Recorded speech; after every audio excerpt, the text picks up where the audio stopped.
ভারতের অবস্থাটা দেখেন। আপনাদের মনে আছে কিছুদিন আগে বাংলাদেশের হাই কমিশনার অফিসে ভারতীয়রা আক্রমণ করেছিল কি ভয়াবহভাবে। সেটা ভারত কি করছিল? ভারত কি করছিল? আজকে যখন বাংলাদেশে অবস্থিত ভারতীয় হাই কমিশন ঘেরাও কর্মসূচি নিয়েছে, এটাকে তারা অরাজকতা বলছে। অরাজকতা ওই যে বাংলা কি ময়ূকরঞ্জন যে টিভিটাতে ইয়ে করে ওই ধরনের সাংবাদিক, "হাই বাংলাদেশে অরাজকতা চলছে, এই চলছে, শেষ হয়েছে বাংলাদেশের।"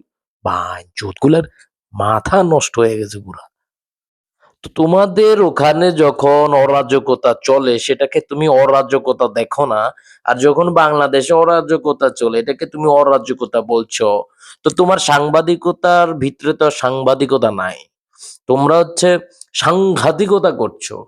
তো ভারতকে এই জিনিসটা বুঝতে হবে যে নিজেদের দেশে যেটা হয় অন্য দেশেও যেটা হয় ২ টাই সমান দেখতে হবে। বাংলাদেশ ভারতের সম্পর্ক সমান এবং ন্যায্যতার ভিত্তিতে দেখতে হবে। সো যতদিন না এটা হয় বাংলাদেশে এইগুলা চলবে, হতে পারে। এগুলা নিয়ে মাথা ব্যাথার কোনো কারণ আমি দেখছি না। আপনারা দেখছেন? জানাতে পারেন আপনারা আপনাদের মতামত কমেন্টে।